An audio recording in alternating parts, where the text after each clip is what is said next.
And hello, movie lovers, and welcome to the show. So today I have a very special guest here. He's from It's Not That Bad podcast. I have Jason here with me. We're going to be talking about Heat scene by scene with a modern day rating. So go ahead, sit back, relax, and let's do this.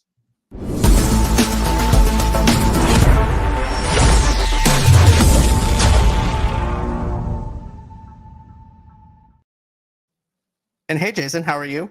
I am doing so good, John. Thank you so much for having me on. I'm stoked for this because no lie, this is one of the best movies in my DVD collection. And I'm actually excited about this because normally you mentioned the show that I host. It's Not That Bad. If you can't tell by the title alone, we are stuck watching less than stellar film. So anytime I get a chance to talk about a good one, I'm going to jump on it. So thank you so much for bringing me on. You're very welcome. As soon as you said this was your favorite Michael Mann movie, I knew I had to book you as a guest because this movie is really great. I really love the style of it, the realism of it. It has beats from Christopher Nolan in this movie. Michael Mann knows how to direct a movie. I love Collateral, Last of the Mohicans. Anything that this man touches, I pretty much watch and I love. And this film should very much be a study or a case study in film pacing. So in real outside of podcast life, I'm actually a video editor, and pacing and tempo are one of the things I really lean on when it comes to what it is I edit. So to watch a film like this that is purposefully methodical in its pacing. This isn't big fast action scenes. This isn't like Black Widow doing 15 different camera cuts just to do one little spinorama thing. No, this is methodical. It's pitch perfect, and it's almost like a Michael Mann signature. Agreed. This is what your idea of a perfect film should look like when you look at something that's perfect. It's hard to say it's a perfect film. Yeah. Because I do have parts where it does kind of pull me out a little bit. I think the only film that I could ever really describe as being perfect is The Princess Bride. That is, you're talking about my childhood, right? Right. That film has the absolute perfect level of suck you in storytelling, humorous moments, true love, an amazing score from Mark Knopfler, and there is no way you could duplicate The Princess Bride. I know there's going to come a day where someone in Hollywood's going to be like, and just in time for the holidays, a retelling of The Princess Bride, and you're going to hear an entire world go, no. Exactly. But at least right now we live in a perfect world where we don't have to worry about that. But but what I have to say is this. So for nostalgia, when you look at Heat, where do you actually place this at? And when was like the first time that you've seen Heat? Well, I mean, I remember when this film came out, and when it came out, like in the 90s, I was, just graduating high school. This was that era for me, and I was really deep diving into not just like your big budget Hollywood popcorn films, but really delving into story and really analyzing the filmmaking aspects of it. I knew I loved Michael Mann's directing because prior to this, he had done The Last of the Mohicans.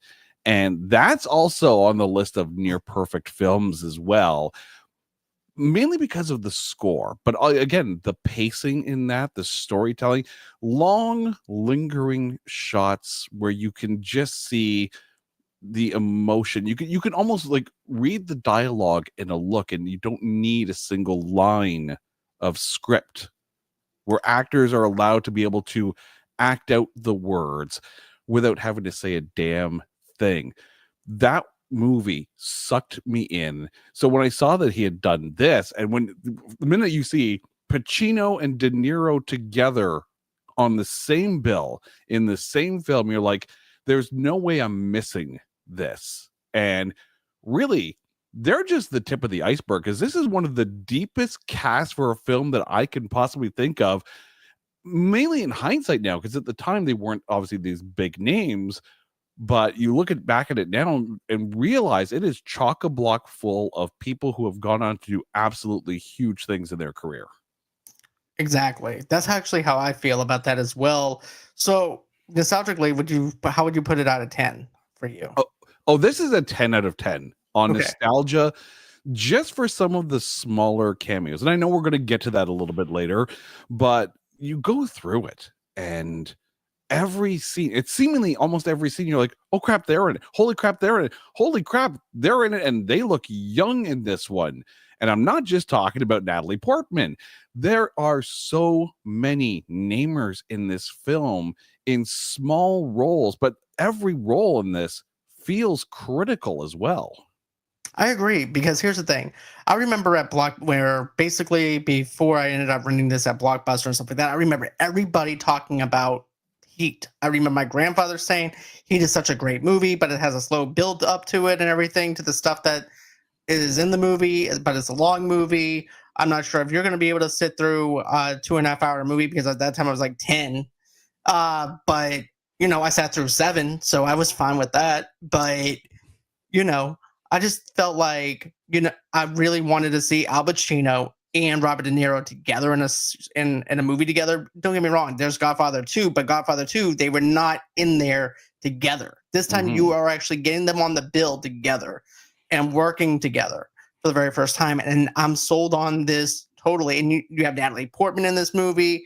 You also have a lot of smaller actors in this one, and grew to be even bigger later on, like you mentioned, Jason. But, this movie was shot in a way that hasn't been shot before in the 90s when you look at it. Because every single time when you turn around, right, there's either, you actually have to have a score in your movie to amplify what danger or some type of suspense. With this one, you have a shootout that's 6 minutes long, and there's no dialogue. There's also no music at the grand finale of this thing. And I love it. The build up to get to that point at the end I really loved it. So if I had to go nostalgia, I'm going to have to go like a 9.8 out of 10 for this. Yeah. Oh, absolutely. I mean, think about it. Pacino, De Niro going head to head in a film.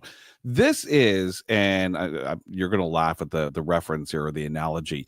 This is literally like that WrestleMania 17 moment where you had like The Rock and Hogan finally facing each other for the first time in the ring. And it was a massive thing. And I say that because that one was actually here in Toronto. Pacino and De Niro going head to head in like a cops and robbers kind of film. You don't even have to sell that. That's all you have to sit there and say. Pacino's a cop, De Niro's a bad guy, and they're going at, one of them's going to catch the other. That I'm sold. And the fact that it's Michael Mann directing, take all my money. Even Val Kilmer in this, I'm sold on it. Come on, you have Iceman in this as well. So, but the thing is, they're the kings of this movie. You have Al Pacino and De Niro acting in this movie together. And it's also, like you said, it's like a pay-per-view match, watching these two go head-to-head and seeing how this ends for the both of them. And I'm sold instantly. Oh, yeah. So, yeah. And then when you go back and take a look at it, this is one of those rare films where I don't think there's a single character that's basically wasted. Sometimes you just have characters for character's sake, right. But every single character in this film feels like they're important to the overall plot, and that's pristine storytelling. That means there isn't any wasted space on the paper. I agree. I definitely have to agree with that. There's like maybe a small thing here, maybe a little small nitpicky thing that we'll get into it later.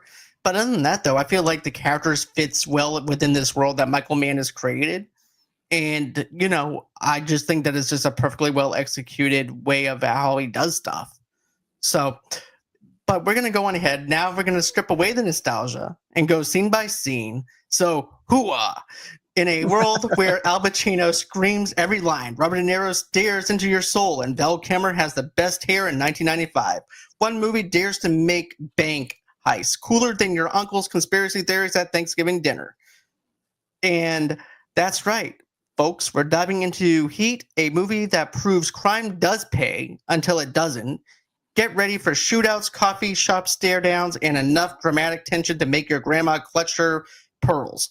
And if you think your job is stressful, just wait till you see what it's like to be bank robbers. Well, Al Pacino is yelling at you for 2.5 hours.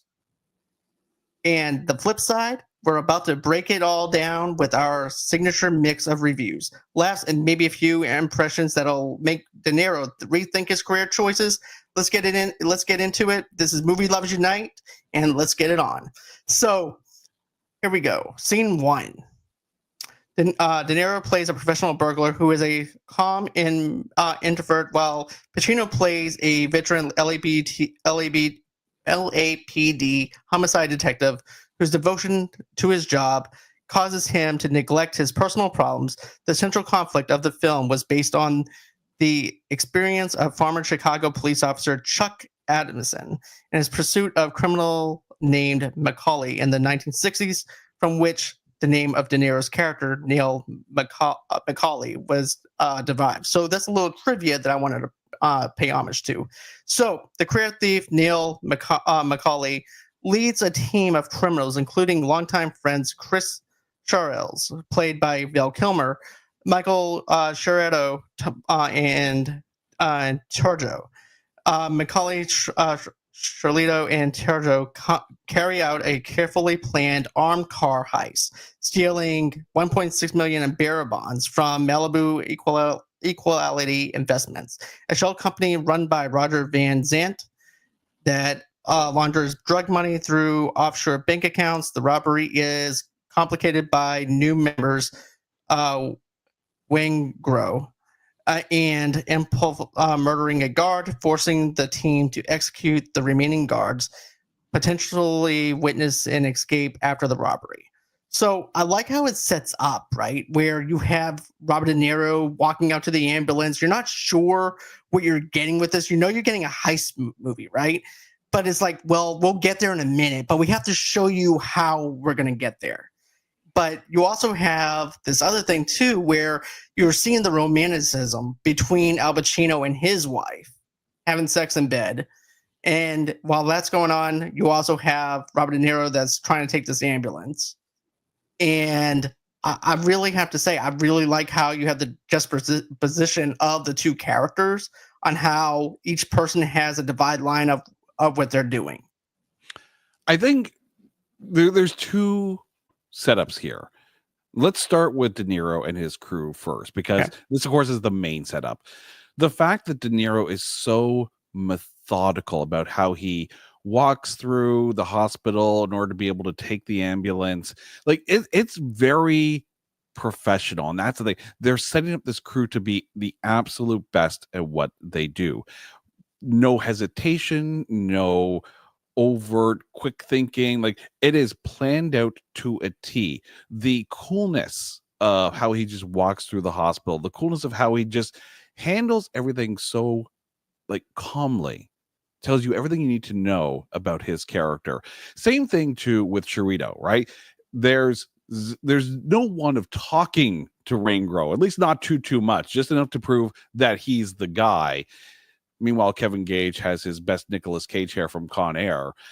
But the funny thing is that Waingro feels like the outlier because he's so chatty, because he so wants to get in with this crew, because these are big heists that they were pulling off. Obviously, if you're getting picked up for these kind of jobs, you know what you're getting into. And if someone's telling you, yeah, this working with his crew is probably a big deal. So the difference, the dissonance between Chirito and Waingro tells you everything you need to know about how that's going to go.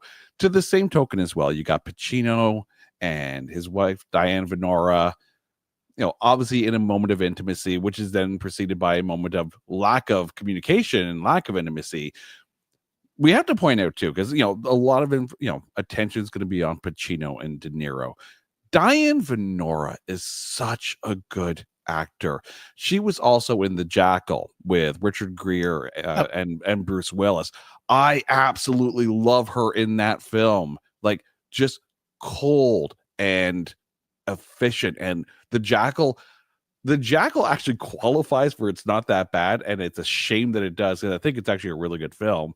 But here, she plays this perfect level of passionate and looking for the same at a Pacino, but to the same token as well, she is pretty much as broken as him. And you see that level of trying to maintain normalcy in an absolutely unnormal relationship because of the nature of Pacino's job.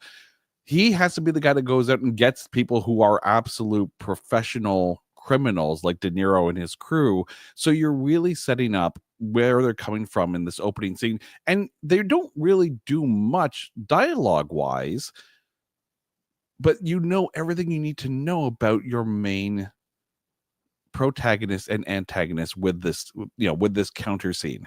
For sure. Because that's what I like. I like how, you have De Niro's character. He's so dialed in and has his own rules on how he sets things up to the point is like there's no looking back, right? He's basically that cowboy that will go out at the sunset. And that's it. With Al Pacino, he's so dialed into his own job that he's actually neglecting his own wife, his kid as well. And he's ignoring everything else around him because this job just takes a lot out of him and there's a lot of responsibility because he's putting his life on the line to try and take down these criminals and stuff like that. And he's also got to make some tough choices, not only tough choices, but his own partners might not even make it out alive either, too. So he's dealing with a lot of that stuff, self-reflection on that, while also dealing with self-reflection on his wife, on his life as well. And also too, De Niro, we'll get into it later on, about how De Niro is basically kind of wanting what Al Pacino wants, but he knows that he can't have it because at that same level, he's going to be the same person he is walking out of that bank or whatever that heist job is. Oh yeah. And even too, like in the scene, like obviously the post lovemaking scene where Pacino's just, he's trying to get out the door because he knows he's got to get to work while Diane Venora is trying to get him to stay home and have a cup of coffee and basically talk to her. We also get to meet her daughter, Natalie Portman. And we know now that this is kind of like a stepdad situation because her father is very much a deadbeat dad and completely out of the picture. But we also see eventually the anxiety that Natalie Portman's character has because, there's this need to almost be perfect and to cling on to some kind of father figure. So the fact that Pacino's got to run out and go be a cop, and meanwhile she is so panicked about not being ready for her father. This is one of Natalie Portman's earlier roles, and holy crap, does she set the stage well for her career. There is, you could argue that this is kind of like that same level of emotional acting that like a younger Jodie Foster also put into her career. So Natalie Portman, right out of the gate, really is showing us that she is going to be one of the most sought after actors later on in her career. Agreed. Because you can just see that pain of emotion and stuff like that, of the unsettlety of what her real father is like and stuff like that too. Mm-hmm. And you can see that she has love for Al Pacino versus her real biological father, that she actually looks up to him a lot more, because you see that scene later on that gets played out inside the emergency room and stuff like that. We'll get into that later. Mm-hmm. But just the layers of what Natalie Portman is able to do at a young age like that, that's a hard thing to do, to play that emotional thing of a stepchild and to pull on those heartstrings at the same time, and realizing too that with Al Pacino's character, he's like, well, I know I need to be there for her, but I know I can't be there for her the way I want to be there for her, because I am dialed into this world and I can't let anybody else in. Yeah. And you can see like the caring that Pacino does have for her, because he's so like, does her father know what's going on with her? And we already know that at that point that there are issues, there are anxiety issues for Natalie Portman's character. Like, you get a lot of character setup in just dialogue. I love that. And even going back to the De Niro side, sorry, just going to sidetrack here for a second, getting back to him stealing the ambulance, there's no peeling out. There's no like car chase. This is literally matter of fact, I'm just going to take the ambulance and drive it. If this were a Fast and Furious film, we'd have like 20 minutes of car chase already. This is not Fast and Furious. This is again, I'm going to probably use this word more often than you care to imagine, and I hope I don't turn it into a drinking game. It's methodical what they do It with is. this. For sure, because he's a professional thief. He ends up just doing that so smoothly of him stealing the ambulance and just driving out casually with it. Also, too, he looks very well dressed for a thief, for a heist job and stuff too. He has a nice little goatee coming out of there, and he just looks like he's well put together as an ambulance driver. He doesn't even look like an EMT, but at the same time, though, the way he does it, he can pull it off just by the smoothness of who he is, of Robert De Niro's character, which is Neil. It's very believable. Yeah, and then seeing the difference between Chiritos, played by Tom Sizemore, and Waingro, played by Kevin Gage, you could easily see that this is if you ever want to know what the difference is between a henchman and a thug, this is the scene to take a look at it. Chirito is definitely the henchman, someone who can carry out a plan, again, smartly and to the letter of the actual plan. Waingro is just a thug. He's, for lack of a better term, disposable. He's brought in to be that cannon fodder of a kind of person that you're going to need eventually. And if someone's going to die, well, if it's Waingro, oh well. They weren't critical to future plans, where someone like Chirito would be. I can see that, to be honest with you. As a matter of fact, I even put him down as like a serial killer kind of crazy guy. To be, especially with those eyes that he has, the way that he looks at the prostitute that he has in the room later on. There's just something loose about him. He's like a loose cannon, and he's disposable, like you mentioned. He's one of those guys. Well, if he gets shot, he gets shot. He's not a liability versus everybody else that is in his crew. And Neil's crew, he's just disposable.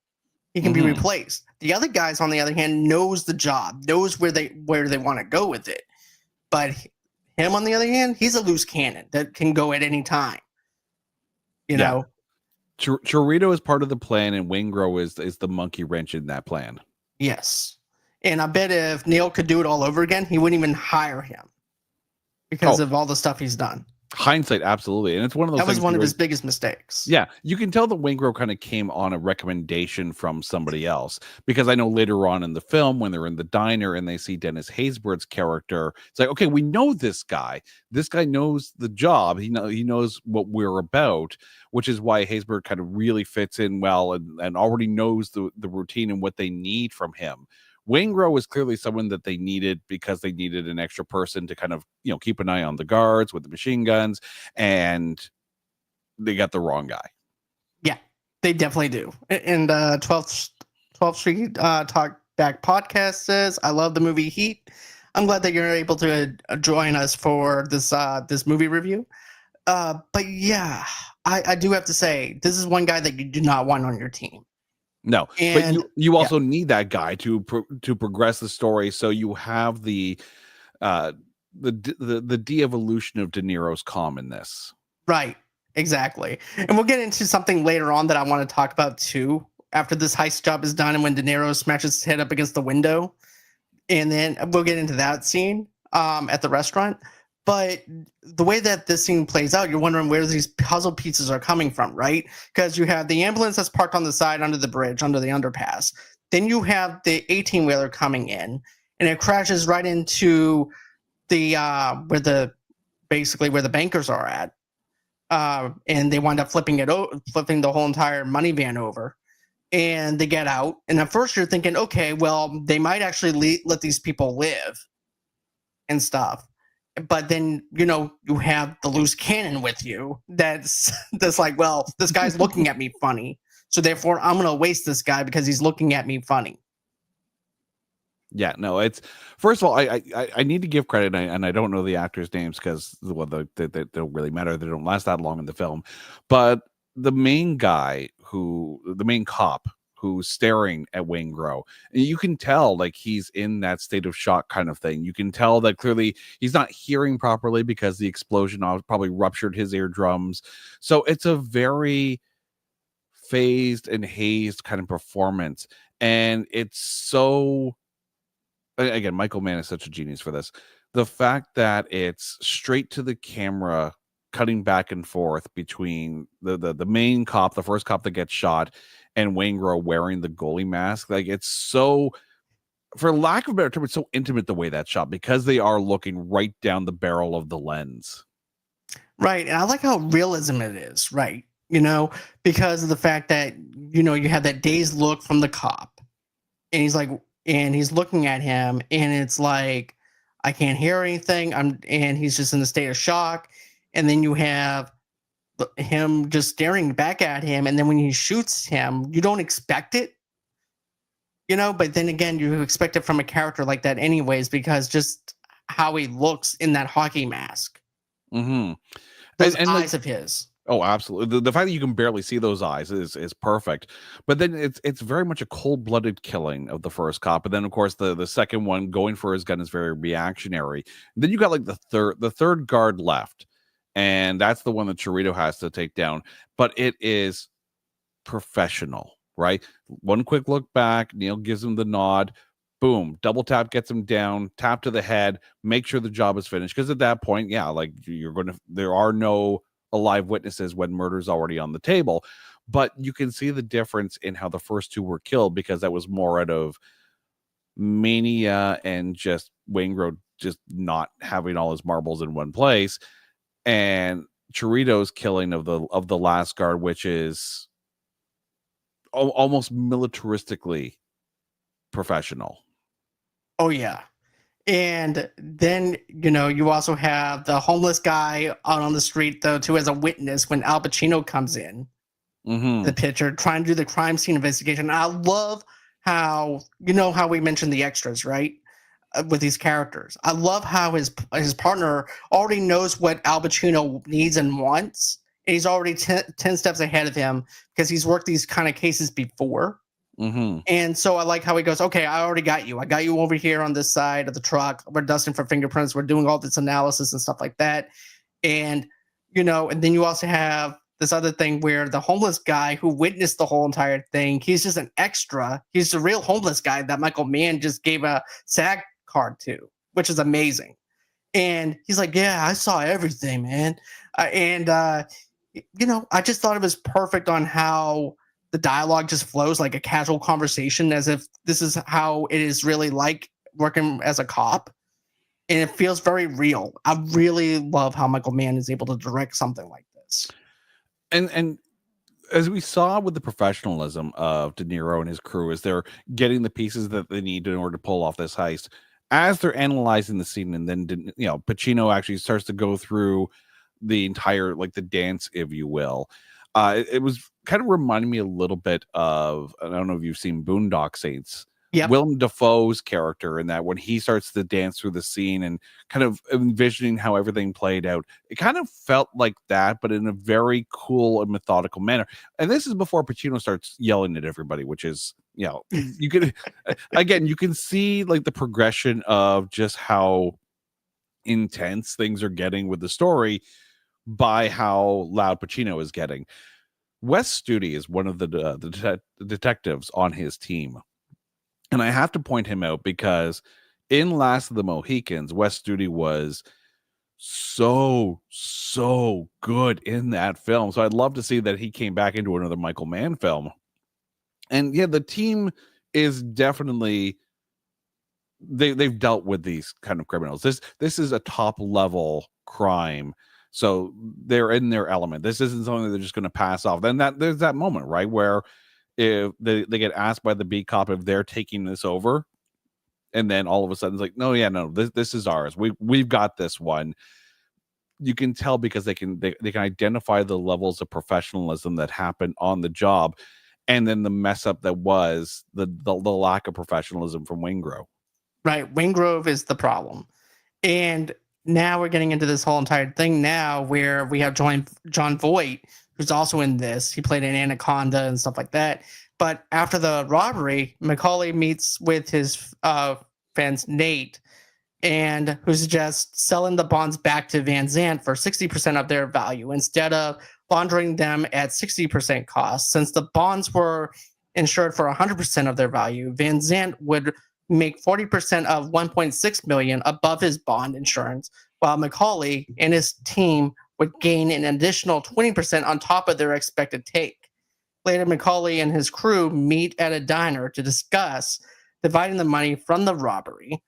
Enraged about the robbery, Wingro has escalated a capital murder. Macaulay and his crew attempt to kill Wingro, but when a passing police car distracts them, Wingro escapes. Meanwhile, Van Zant agrees to buy the bonds back, but instructs his man to ambush Macaulay at the meeting and taking the bonds back. With help from his crew, Macaulay escapes the ambush and vows revenge. So I like how they're all getting, after all this happened, they're actually going to be able to have a breather a little bit. It's like, okay, we did this job, we got the bonds that we needed, and we can actually eat, celebrate a little bit, and that's the way it was supposed to go down. Mm-hmm. Then Wingro ruined that, so now he has to actually straighten Wingro out, smash his head up against the window. Everybody's just like looking, is like, okay, this is just L.A. It's perfectly normal behavior. It's like the he's like look a that Tom child. Sizemore gives him too, just to lean over, like straight on death stare. It's like, you don't want part of this. And it's like, oh, I'm gonna go back to my breakfast here. Right? Yeah, I'm just gonna eat my scrambled eggs. It'll be all Yeah. right. Well, Waffle House for the win. It's all good. Right, exactly. Let me see if they have the Grand Slam Denny's special today. Yeah. First of all, I this might be my favorite film of Jon Voight's filmography. You mentioned Anaconda. I've gone through Anaconda. I never want to go through Anaconda again. And every year, Jon Voight seems to find himself somehow in a film nominated for one of the Razzie Awards because it's Jon freaking Voight. But here, in the dialogue scenes with De Niro, there's a cadence to the two. You can tell these guys have worked together before. There's no arguing, there's no yelling, there's no negotiating. This is Neil trusts Nate, Nate trusts Neil, and you have that cadence that sets up that kind of relationship. Nate is the money guy, he's the transactional guy. Neil is the guy who does the job. They clearly have worked together for years. The cadence and their level of dialogue, and the fact that Neil is like, thinks about it, all right, I'm in. Boom. No haggling of price. He just knows that Nate's got it. That shows you how important Jon Voight's character is in this. And even that last little, what went wrong, when Neil going, you don't want to know, right? So that tells you everything you need to know about Neil. So clearly Neil's not exactly he's a man of few words, but the words that he uses tell you everything you need to know.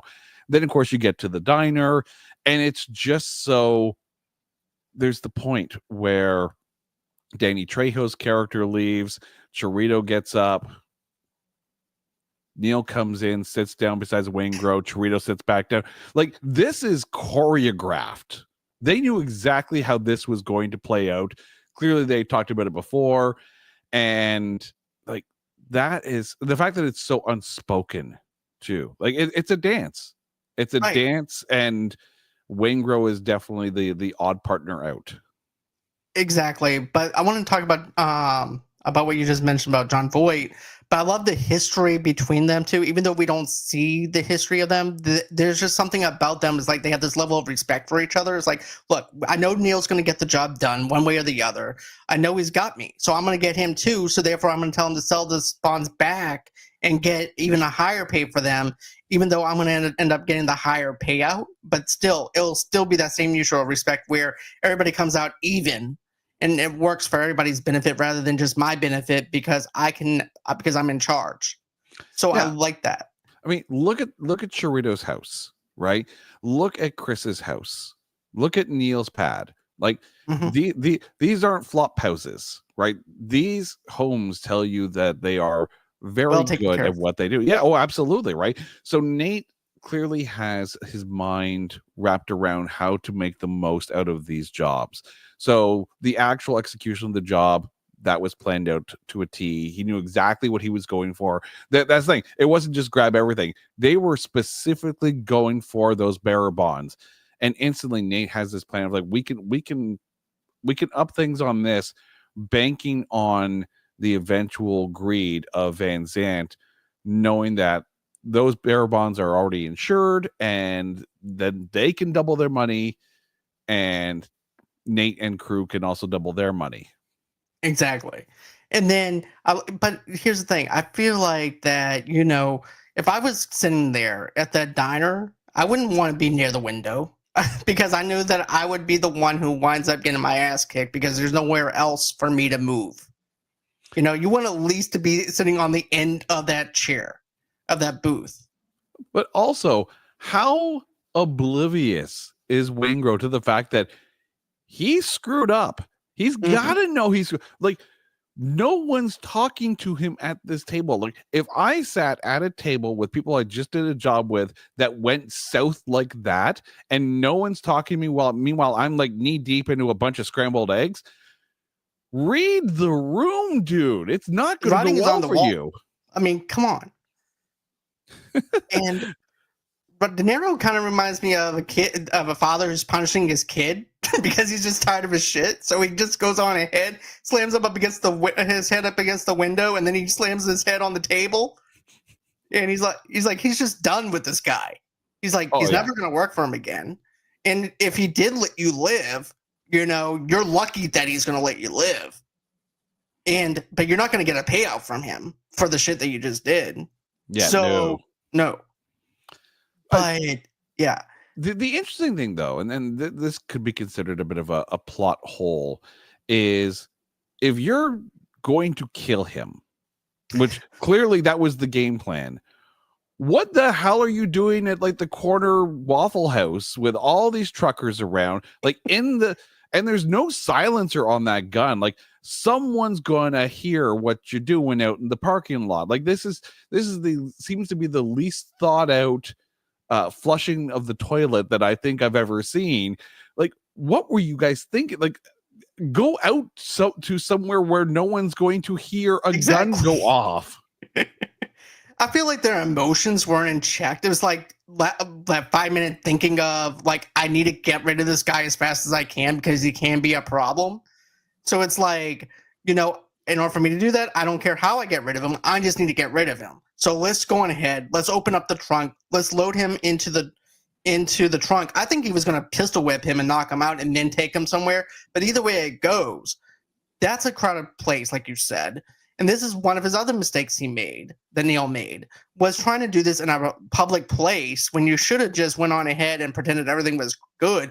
It's like, hey, look, I'm going to go visit my Aunt Kim or something out in the country, and you're welcome to come with us because she's going to cook for us.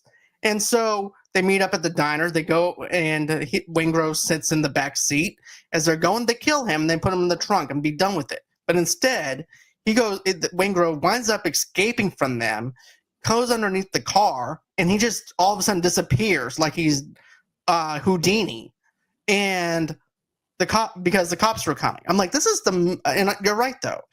This is not a well thought out plan. Your emotions are all over the place. You're not completely dialed in. We talked about the smoothness, right, at the very beginning with Neil.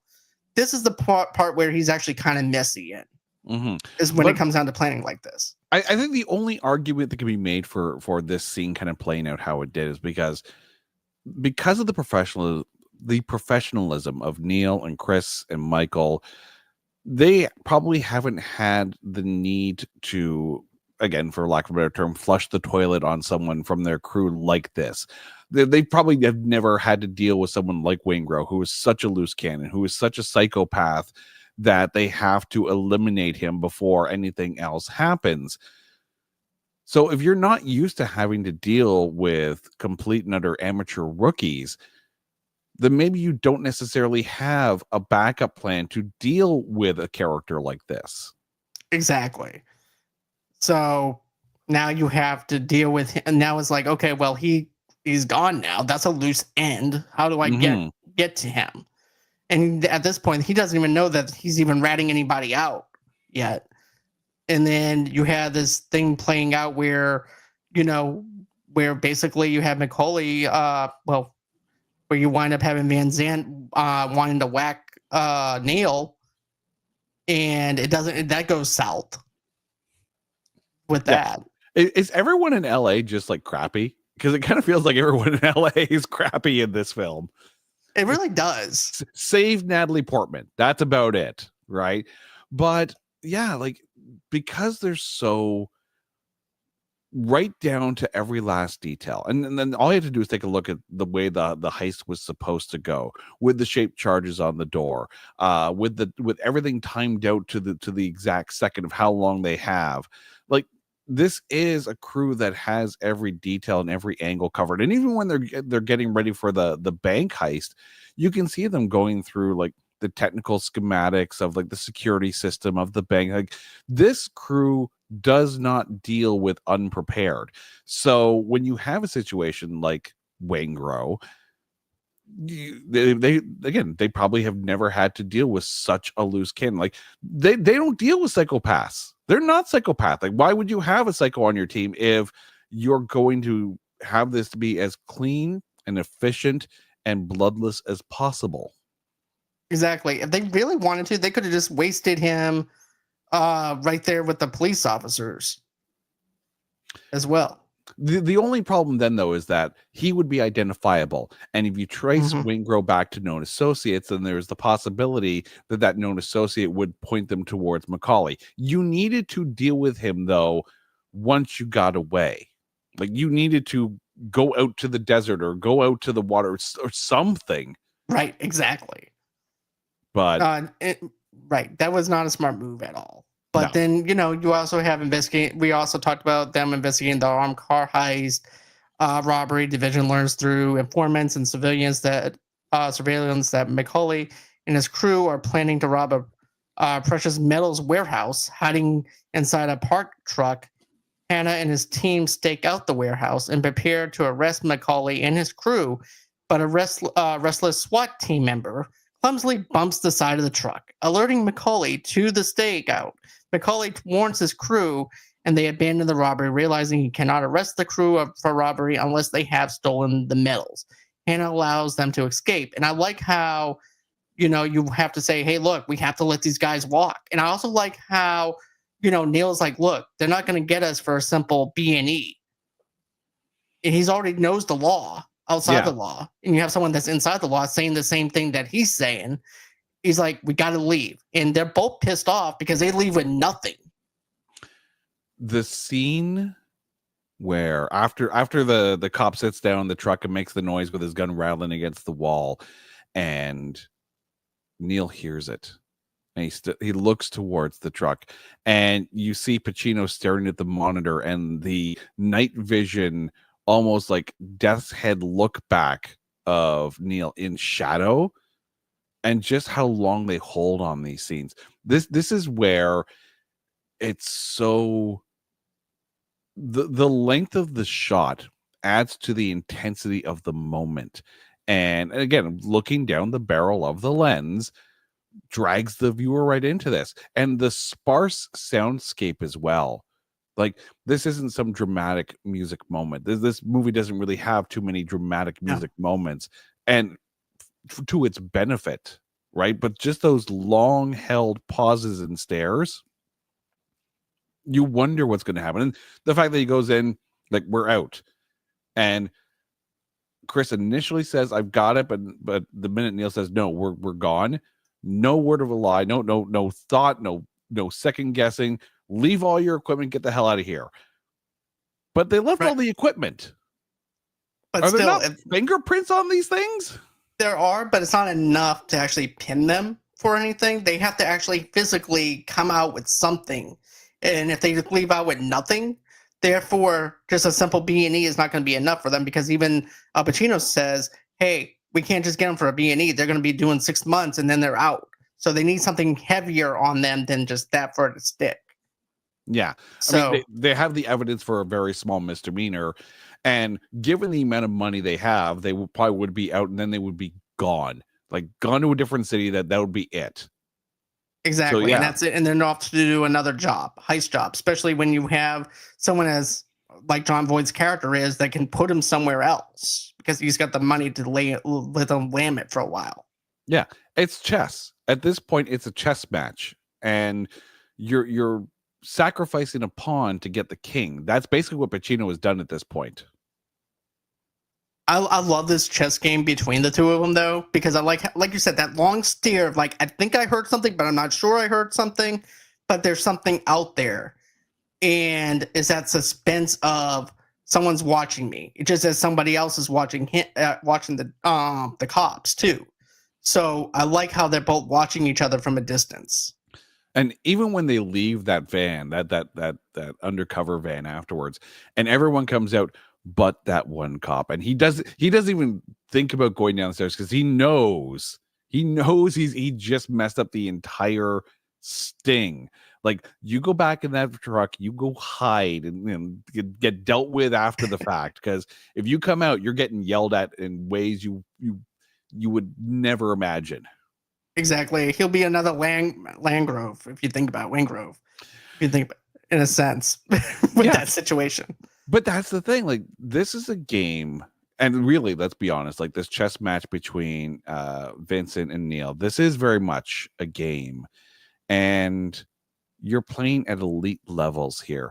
So when you have two elite teams that are playing against each other, it's the team that makes the mistake first that's going to lose the game. You know, Wingrove was a mistake. So you try to bench him, you try to take him out of the game. This cop sitting in the truck, impatiently pacing back and forth until he leans up against it and blows the whole thing, was a mistake. And you bench him. He's not on the next sting operation. You see how just the simplest little mistake could unravel that perfect match. Right. I don't blame Vincent for being mad about that, because they could have had everything that they needed, but because of that one mistake and everything, it would have been over. Yep.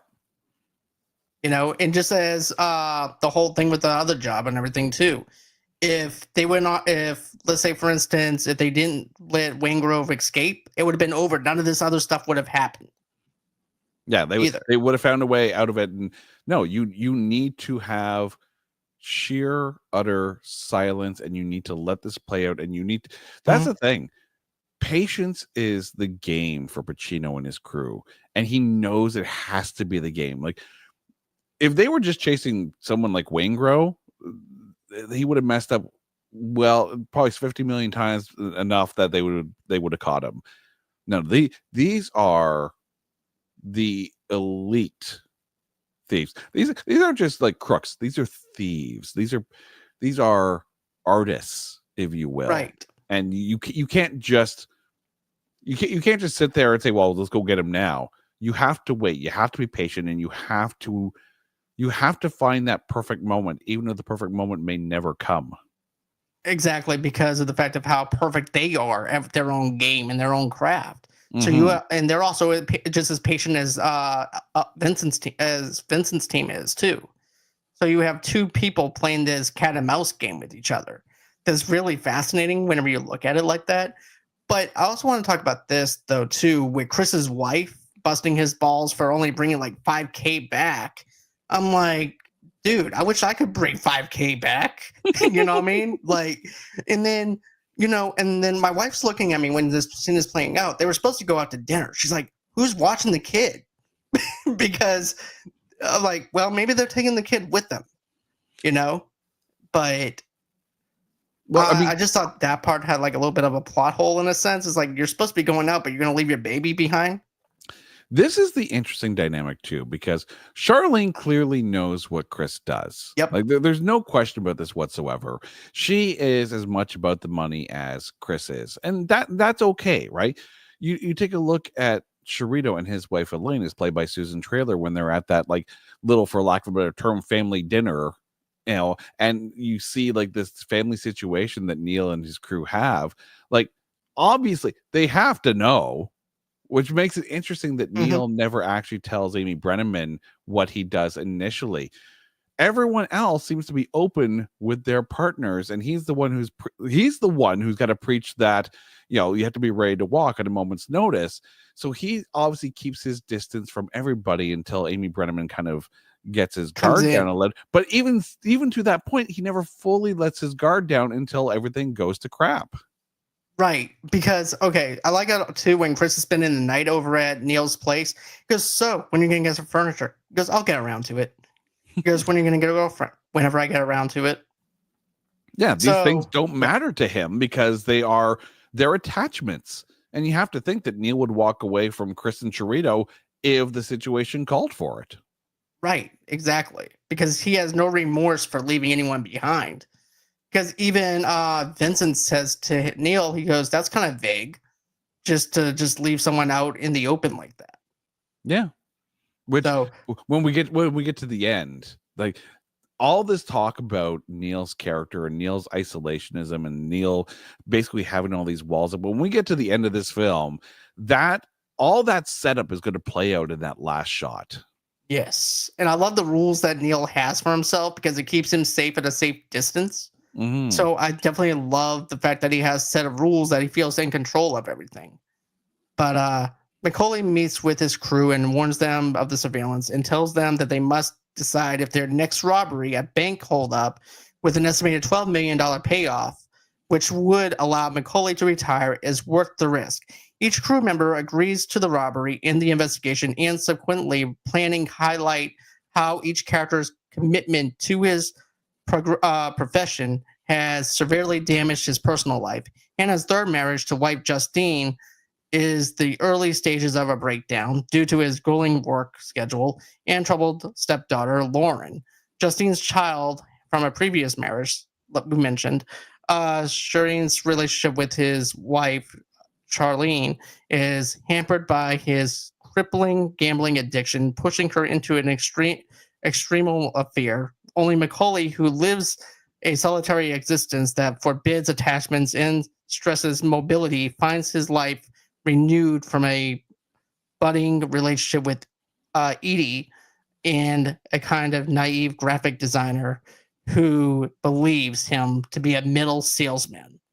So the whole entire deal of him going to a bookstore, and I like how she's just looking at him. And I'm sorry, you could definitely tell this guy's dialed into his job to the point where he doesn't even notice her, doesn't even notice the fact that this woman's even flirting with him, even at the diner.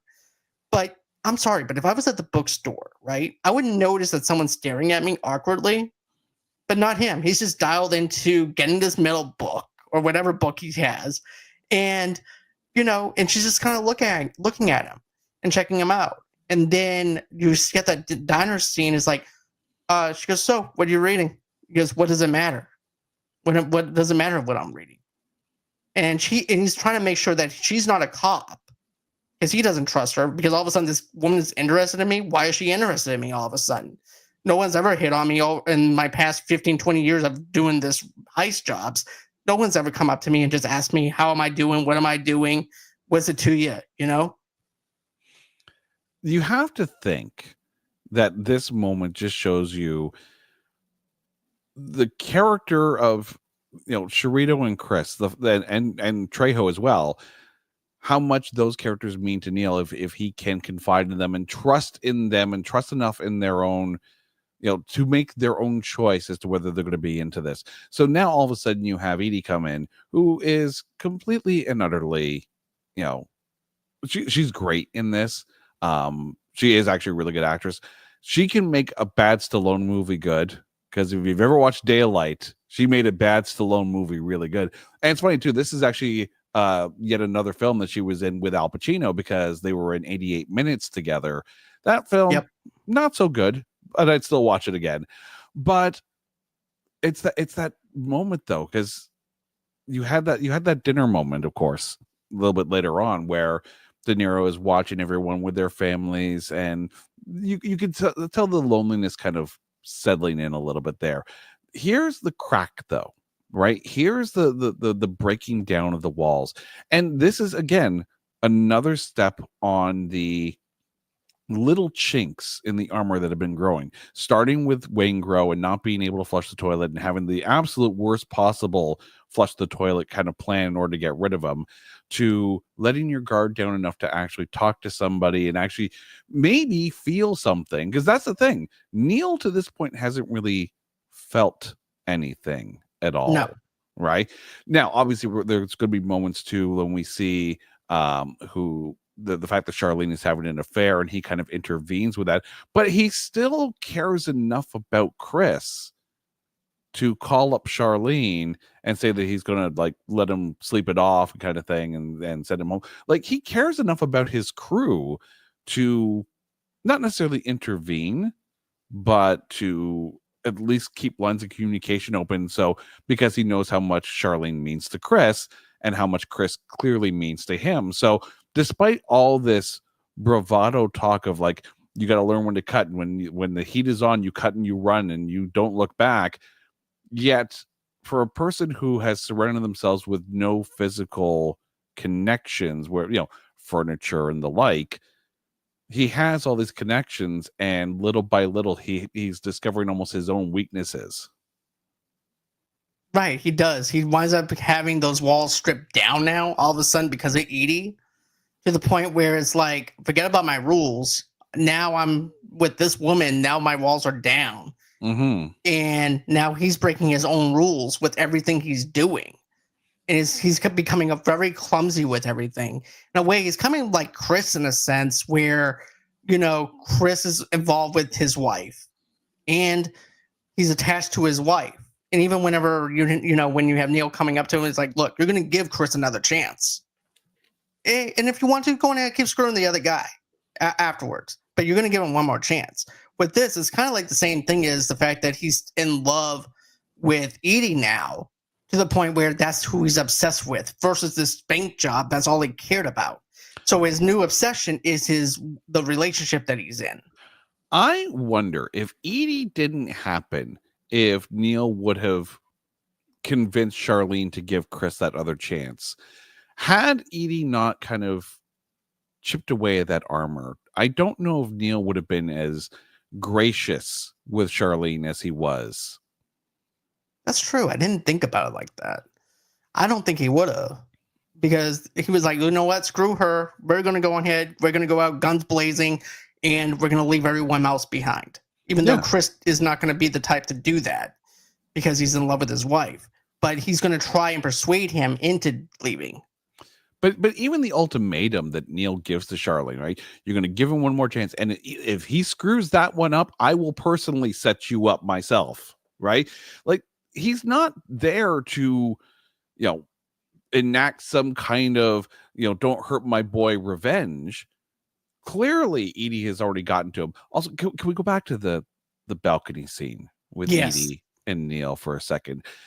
This film is beautifully shot, except for that scene, because there's these close-ups where they're kind of looking over at each other, and I'm like, did they blue screen this? Because it looks pretty badly blue screen, because the background is moving at a different rate as the camera is. Right, because I was even thinking the same thing, dude. Like, I was like, it looks like the reflection off the glass is emulating off the outside, and it kind of is like off-putting a little bit. It's like it just. And I like how he tries to be romantic too about it. He goes, "Oh, I always love looking at the skyline." And he is like, he doesn't know how to be romantic. So he's like, okay, I'm just going to talk about your scenery that you have here that you've been looking out this window for forever. For a film with Natalie Portman in it, that's an Anakin Skywalker level of love dialogue that we got out of him. But maybe it was a reshoot. Right? Maybe they did for whatever reason, the scene didn't work, or maybe the audio didn't work, or whatever, something, right? So they had to go back and do some kind of reshoot, and they had to blue screen it. Oh, well, that's fine. Right.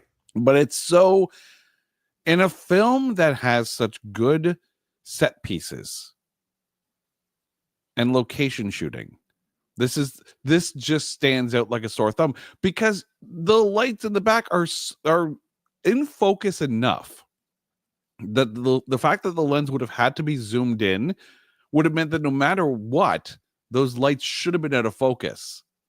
So exactly. Maybe it's the film nerd in me, but I'm watching the scene and I couldn't unsee it after that. I couldn't either, to be honest with you, because part of me is like, well, maybe they're trying to do the romanticism of this thing to show the romantic, because they've changed the tone for it to match what they're trying to emulate. So I'm thinking that they were trying to go with a little bit of romance with it.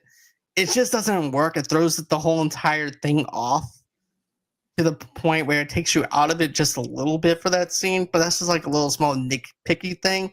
Yeah. But I'm like, it just doesn't fit into what you're trying to do, especially when you have this. I feel like Michael Mann's movies for LA is his love for LA and showing us those great landscapes of what LA looks like. Yes, absolutely. Yeah. And that one scene just takes me out of it a little bit. but it also dials me back in because of the stuff that happens later on. So I was like, okay, I'll suffer through this one part just to get to where I want to go. Yeah, You know what I no, mean?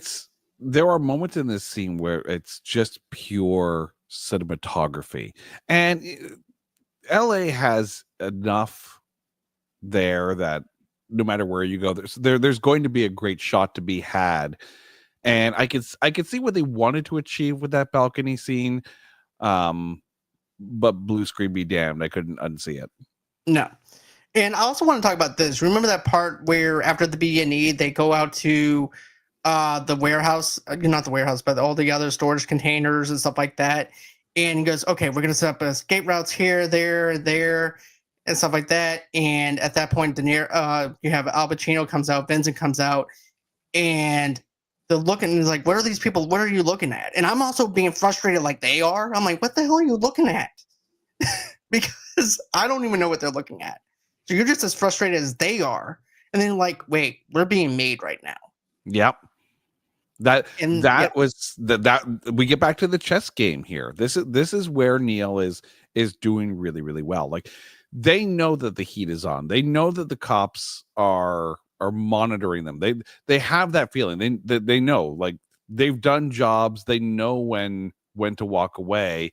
But clearly this is the job to end all jobs. So they're going to go through with it. So that whole little setup of, we're going to meet here, we're going to point at a couple things, and then we're going to leave. And if we're being followed, then they're going to come exactly where we were, and they're going to try and analyze what job we're trying to do. And this is how we figure out who they are. And that's when the tables turn, and it becomes no longer cat and mouse. It's now cat and cat. And this is like just that moment of, like, as soon as Vincent realizes what's going on, and then you see through that camera lens that Neil's got way up to however the hell he got up there. Also, since we're talking and pointing at a few things here, it can't have gone that far to go up that thing. no. Which means there's only one way down.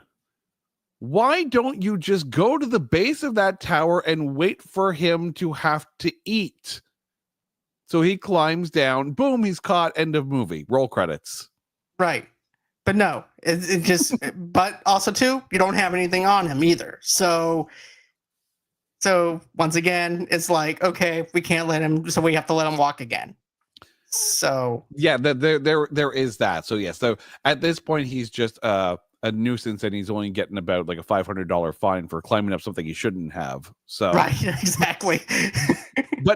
but and just to put this into perspective here, if that were to happen, then you bring him in and you fingerprint him, and now you have a way to track, because up to this point, Chirito has a record that they were able to find. Chris has a record that they were able to identify who it was. Neil, no one knew. Right, because remember when they did surveillance when they were coming out of the restaurant, like, who's that guy? Yeah, exactly. So, but you then run the risk of him going on the lam and leaving town and never coming back. But at least you have those fingerprints on record. So then at least other police agencies, wherever he sets up shop next, he's already one step behind because he can be identified. Exactly. And then now we have this thing now where Hannah deliberately intercepts Macaulay and invites him to coffee at a local diner. During their tense meeting, the two professionals examine each other. Despite their positive impressions, each reveals that if necessary, they would not hesitate to kill each other if the situation demands it. Meanwhile, Wangro approaches Van Zandt and offers Van Zandt a way to get rid of Macaulay. Wangro tortures Turjo and his wife into revealing information about Macaulay's planned robbery, which Van Zandt then leaks to the police. So this is something that I really like with this quote that happens at the diner. It goes, don't let yourself get attached to anything you're not willing to walk away in 30 seconds flat if you feel the heat around the corner. And then even face to face, yeah, but I would not hesitate, not for a second. And then you also have, you're sitting here like a couple of guys. couple of regular fellas. And, and I like how it's like, at the end of the day, I'm going to take you out because that's what I do. And I like how he breaks it down to him. He's like, and here's the thing with Vincent. He's basically telling him stuff, basically telling De Niro's character stuff that he never even told anybody, not even on the police force. He goes, look, my marriage is on the rocks. I can't sleep at night. I'm not, and I have to take assholes down like you to be able to do what I do. And I'm good at what I do. But at the end of the day, I'm going to take you down if I have to. The minute you put Pacino and De Niro on the bill together, this scene was exactly what people wanted. Just this casual yet still psychological tete-a-tete between the two. And it humanizes both of them. And it's almost like you have two cars racing at each other and you're waiting for one of them to blink. Vince isn't going to blink. His life is so screwed up that the only thing good he's got going for him right now is the chase. Is taking this guy down, because this is probably the biggest criminal that he's had to track down. Whereas Neil, he's never had this kind of heat. This is the biggest obstacle he's probably ever had to overcome. And he's not the kind of character to give in very easily. Like, nothing's going to stop either of these guys. This is two bulls in a matador ring staring at each other with a red cape held between the two of them. But it's so well paced. Just you could almost like you could see the tension. And this is one of those moments where no one has to do anything but talk. This is the kind of moment that you have to think someone like Tarantino wished that they had written, because it is divine dialogue when it comes to cinema. It really is. This is what cinema is all about, especially with the exposition of the two of them sitting together, having this conversation about taking each other out and having that slow build of just a regular conversation. And also, too, you don't have Vincent yelling or anything. It's just a calm, collective situation of like, hey, look, I know what you do. You're a sleazeball. I'm a cop. I'm going to bring you down if I have to. And then you also have De Niro's character. You have Neil basically saying, hey, look, I know you're a cop. I know at the end of the day, you're going to try and take me down, but I'm also going to take you down too with me. So either way it goes, we're both going to take each other out at the end of the day. This is like if you go to see a stage play and there's going to be an intermission because you got to go get the peanuts and the beer, during the intermission. We got a bit of more of the play to get through here. But this is the kind of scene that would end that first half. And the curtain comes down and then you go to the washroom. But that dialogue, that whole, this is the moment, right? This is, again, drawing a wrestling analogy here. This is when the two wrestlers sign that contract for the main event at WrestleMania. This is that time where the line is drawn between the two of them. And for all the moments that Vince goes a little hoo-ah in here. Right. Because there are times in this film where I'm like, why the hell would you be sitting there going, you got kill walking your doggy? Like, what? What does that even mean? Well, especially when he comes back after having dinner with him, and then you have the wife that's cheating on Chris and everything with the boyfriend, and he winds up saying that line because it's also improv. But remember when Al Pacino says, "I just got done having dinner with him," and this happens. He got the whole entire deal happens with Waingrove ratting them out to the police and stuff because I just sat down with them. And then you have the guy who was having the affair because you're so far up her ass. She's got a great ass. that whole scene is so over the top, and I get this is kind of a Pacinoism kind of thing, right? But like, he's a very serious, like dedicated, methodical police officer, and then he's saying, "But she got a great ass." I'm like, "Oh, what the hell are you doing? Stop, please!" Right? But I think he's just trying to break it down to him. He goes, "Look, I get it. She has a great ass. You know what I love about it? He goes, something just comes out of me when I see a great ass." So basically, it's like bringing it down to him. He's like, "Look, if you want to keep on screwing her and keep on going with her, you got to give us what you need. Because if you want to," that's basically what he's trying to break it down to. But he's also over the top with it. Also, too, I also found out, too, with his character, he was supposed to be someone that's high on cocaine and as well. So that kind of outbursts and stuff like that. But I think they did away with that with him being on cocaine and stuff. But you can definitely tell he decided to dial that in a little bit with the over the top. See, interesting, because it's a good thing, I think, that they didn't have that aspect to his character, because think about it, right? Vince, for all his brokenness, and let's be honest, this is a film full of absolutely broken people.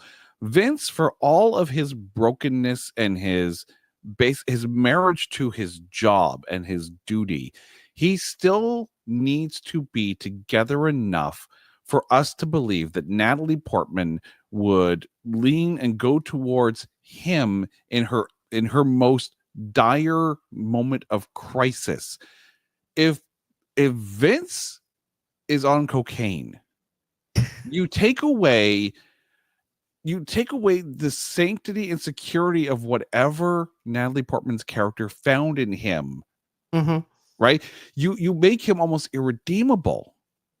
Exactly. So the cocaine angle would explain the outburst, but it takes away the strength of the character that Vince needs in order to justify why Lauren goes to him in his hotel room to die. Let's be honest, right? Right.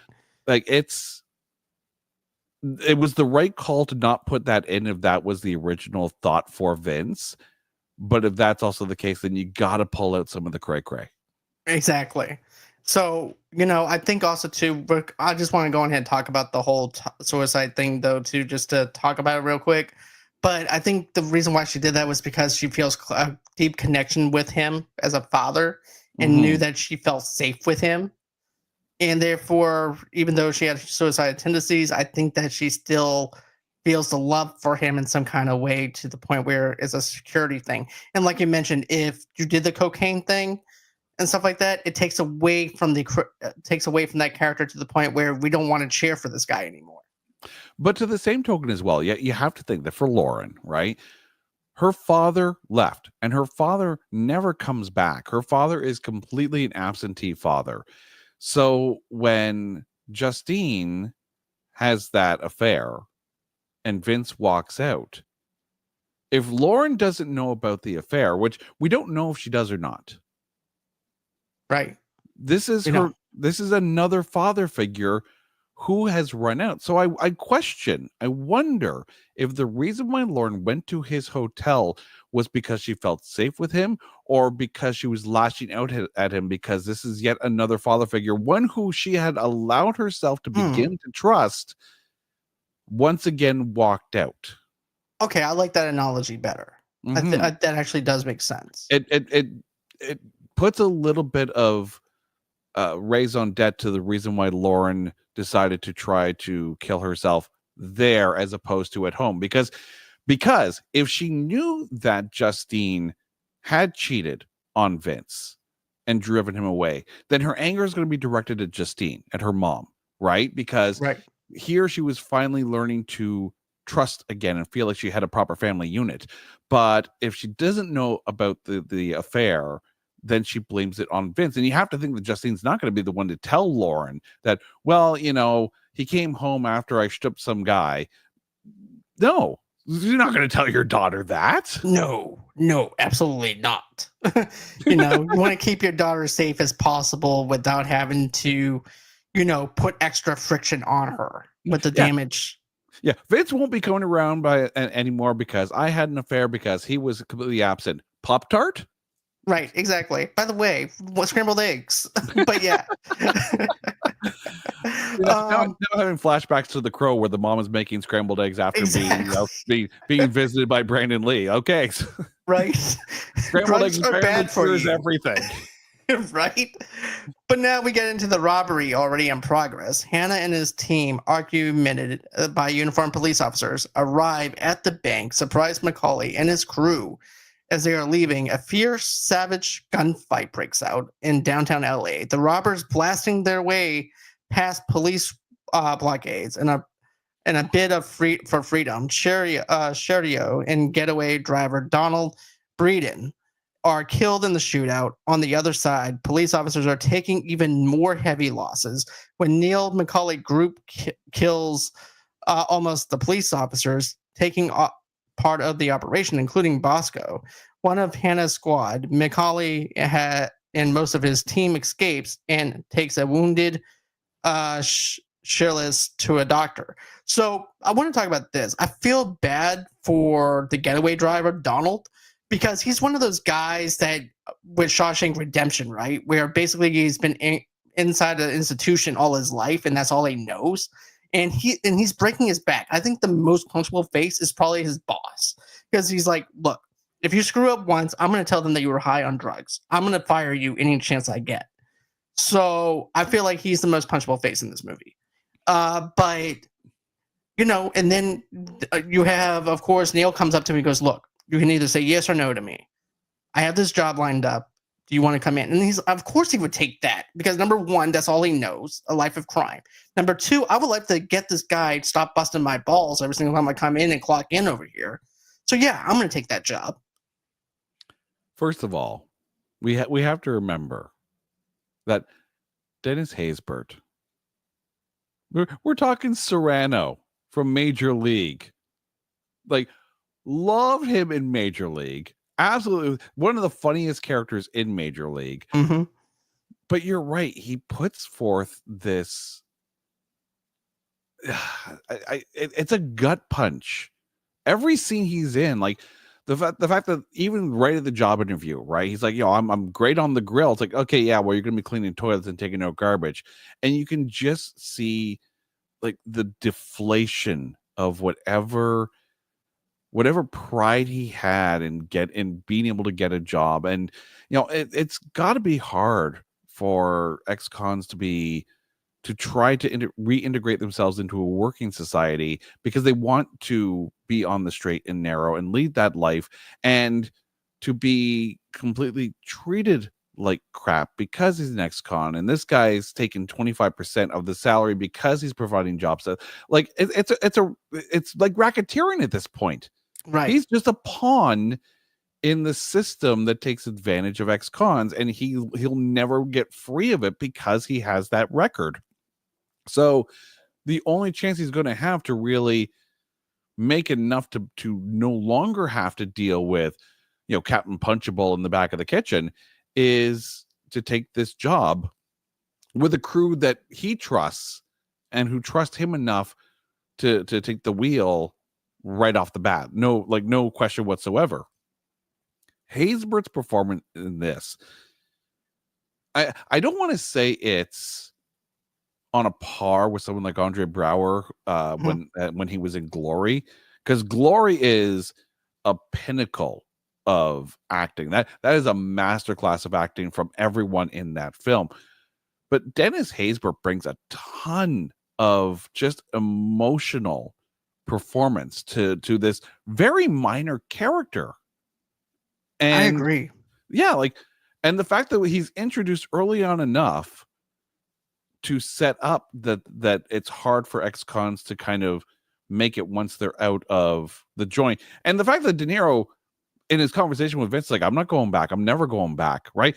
That just shows you where that line is of, I'm doing this because I don't want to have to live behind bars. Haysbert is doing what he has to do so he doesn't have to go back and live behind bars. And so he can try to have a life. Right. It is in such a small amount of time for his character to be on screen. He gives us so much of a character that you do feel bad when he dies in the shootout. You do. You really do. Because you're wondering how does this tangle up with this crew? Because he's just introduced and he gets out of a car and he gets a job. And you're like, okay, what is this missing piece that we haven't seen before? Then once you see it all tie in together, you're like, okay, now it makes sense on how this ties in with De Niro's character, how it ties in with Neil. And yeah, you actually do have that emotional attachment to that character. And I don't know if you played GTA or anything like that, but this reminds me of GTA 5 so much with the whole entire bank heist job and stuff like that. Even the background noise and stuff like that that they use within it feels like Grand Theft Auto 5 to me. Yeah. And I just felt fall in love with the heist job of this and how professional they are. And you're thinking that they're going to get away. They have these huge duffel bags filled with money, and the only one that gets away is Chris with Neil, and they go over to the doctor to get stitched up. And I just like how it's like, well, he hit part of his bone or something, and he's gonna be fine, but he's gonna need some time to recover. Then you also have him calling Chris's wife. You have Neil calling Chris's wife and everything, telling her that he's been shot and he's gonna need you.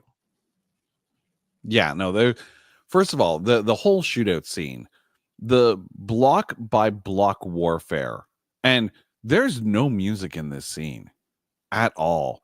Like any other film would be like, let's pump some tunage into this. No, no, no.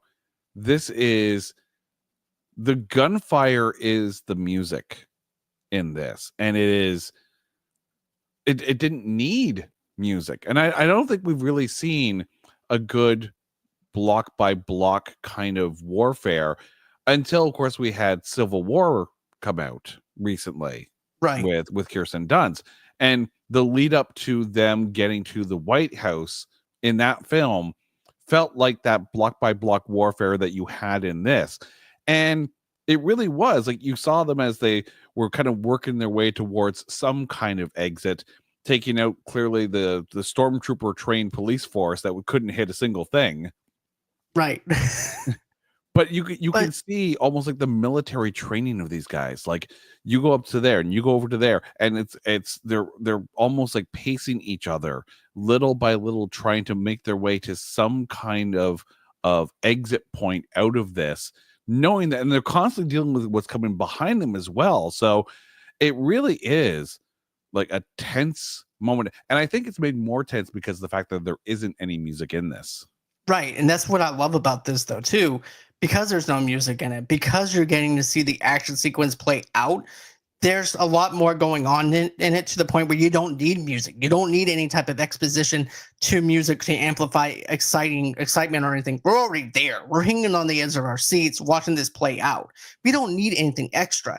And I also want to mention this too, because you mentioned it, with the whole entire thing. The military actually used this as a way to show how to get out of situations as well. I Oh didn't know yeah. if you knew that. But also too, they also used Val Kilmer's character Chris to show how to load and reload guns though too. For I believe the police force or something like that, if I'm not mistaken. You can clearly see that there is a ton of thought put into every beat of this film. It's funny because every now and then, like you stumble across like I don't know if you're like this in prepping for your show. I deep dive into everyone who is in this film. So there's this moment where Chirito grabs some kid as like Hmm. a hostage to try to kind of fight his way out and hope that no one's going to take him down until Vince actually does. That young girl is Yvonne Zima, and she's still acting today. She was actually Wow, in Iron Man 3 as Miss Elkridge. She was in The Nice Guys. Just last year, she was in Stand Behavior. So, still acting today. This was her very first role. that's amazing. I didn't even know that, to be honest with you, on as far as that part of the trivia goes. Because I did every research thing for this aside from that, so that's pretty mind-boggling to me that this little girl winds up being in Iron Man 3, ends up being in The Nice Guys, which is one of my other favorite underrated movies. But And then of course you also would have to think about like this. These cops don't know how to handle a hostage situation or anything. So I think that Vincent would actually kill the girl just to get to the bad guy that's holding her hostage because he needs to take him down no matter what cost. Yeah. And it's still, there's a lot of foot traffic going on in this. So the fact that Vince is constantly having to move people out of the way, which I'm sorry, like if there's a lot of gunfire going on, the minute I hear it, I am looking for the nearest basement to hide in, if possible. Like, are you going to finish your coffee before you run? No. We're going to talk about a hotel scene that's going to be played out pretty soon. That's not realistic. Yeah, no. But we're going to talk about that in a minute. So now we get this other thing now where realizing he has been betrayed, Macaulay visits Sergio's house and finds Sergio near death and his wife dead. With his last breaths, Sergio reveals that Waingro and Van Zandt leaked news of the robbery to the police. Macaulay empathizes the dying Sergio and drives to Van Zandt's house, where he demands to know Waingro's whereabouts. Van Zandt refuses to tell him, and Macaulay shoots him in the head. So I'll let you talk about that. What a solid moment for Danny Trejo in this. Like an absolutely solid acting. Like I freaking love Danny Trejo. I think he's an absolute gem of a human being. So to see him in this film in at a young point in his career and to have that moment, because for a bit, right, we know that Neil thought that Trejo had kind of ratted them out because he was the only person who wasn't part of that job. They had to bring in Dennis Haysbert's character, but no, when they find him, they realize that he really was trying to get away, and he hated, letting that was that one line that the last thing I want to do is let you down. Right here, his wife is dead in the other room. He's near death in his living room, and he just looks at Neil and says, "Don't leave me like this. Don't leave me like this." And you have to think, and we've talked about Neil letting his guard down, and basically we see for a person with zero attachments, he has many attachments. Him killing Trejo is an act of compassion and love for someone who's been on his team for so long that you really start to appreciate how complex a character Neil is in this moment. Definitely, because he's like, don't leave me like this, man. Don't leave me like this. And as a mercy kill, he's like, okay. And he kills him. And I also feel just as much pain and suffering that he does because he has to kill him. And you have another emotional attachment to a character that you care about, and the characterization of it, to the point where you're actually just as heartbroken as De Niro is at this point. Because you feel like, even though he hasn't been on this journey with us as much, you can still feel the friendship between the two of them to where it pulls on your heartstrings. Yeah, but it's not an emotional killing. This isn't one of those things where it's like, hold my hand and tell me it's going to be okay or whatever kind of thing. No, he just stands up and he shoots him, which again, as we get closer to the end of this film, let's put a pin in this one right here, right? There's no easing Trejo into the afterlife. No. But it is what it is. He's going to die. Yeah. And he knows he's going to die. So it's not like, okay, brother, I'll see you on the other side. Everything's going to be okay. No, you already know you're dead. You can't feel your legs. You're dead. You're bleeding out. Yeah. So therefore, I'm going to give you a mercy kill and kill you. Yeah. No last words. No goodbyes. Just goodbye. Exactly. So now, after that plays out, we have learning about Van Zandt's death. Hannah realizes that Macaulay will next seek revenge against Waingro, now hiding in a hotel. Hold on. Yeah. Now hiding in a hotel room under a false name in monitoring by police, and orders his team to spread information about Waingro's location to bait Macaulay. Meanwhile, the police move Charles and her son Dominic to safe house, where Sergeant Drucker, explains that Charlene will be charged as an accessory to her husband's crime and relocates her son to a foster home if she doesn't surrender Chris to the police. Chris appears hours later with altered appearance to disguise his identity. Despite their marital problems, Charlene surprisingly warns him about the police presence, the two sharing one last emotional look before Chris returns to his car and impressively disappears. First of all, So, yeah. Shout out to Hank Azaria for being just a slimy asshole in this film, which I'm not used to out of Hank Azaria. Like he's fun. I'm not used to Hank Azaria just being an utter sleazeball. Yeah, Right? I guess again, like everybody in this film seems to be a sleazeball. It kind of fits everything. But yeah, that's this moment when like, oh, he brings Charlene and the daughter to his house, realizing that the cops are there, and Charlene realizes that, oh, great, so I'm still a part of this. This isn't me getting away. This is you saving your own ass and being used by the police. I mean, McKelty Williamson, who played Bobby Drucker, is really good at this because he knows that he's in the power position. He doesn't have to placate Charlene.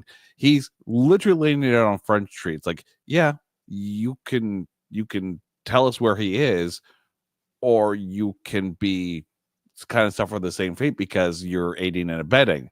Like, there's no option for Charlene. And this is a character that we've already talked about this. She is as much in love with the money as Chris is. Mm-hmm.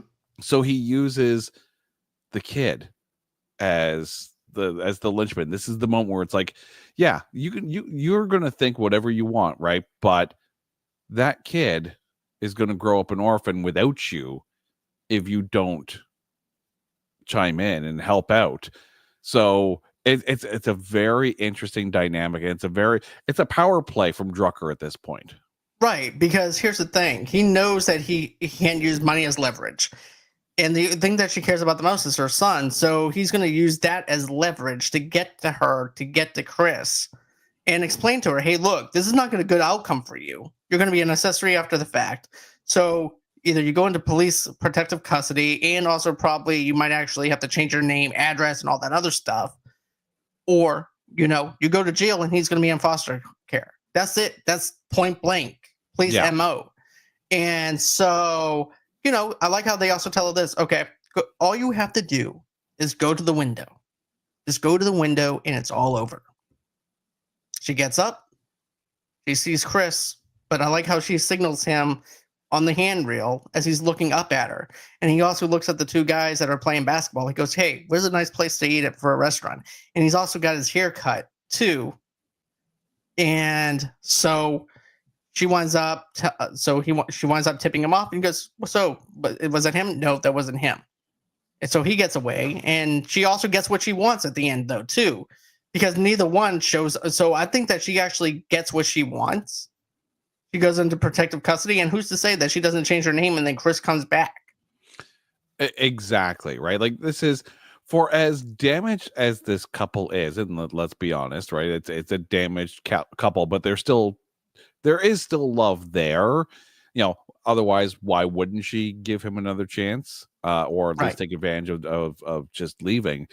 But at the end of the day, she still had his back, and the fact that he already had the fake ID kind of saved her as well, because that's a moment that's a moment of faith. As much as she hates what he does, even though she loves the money that comes from it, she also knows him enough to know that he would have some kind of ID. He wouldn't be stupid enough to just show up, and allow himself to get caught, knowing how much heat would be on them. Like, this is her knowing the level of professional that Chris is and putting her faith in that. So it's another quiet, next to nil dialogue moment that just tells you everything you need to know about that couple.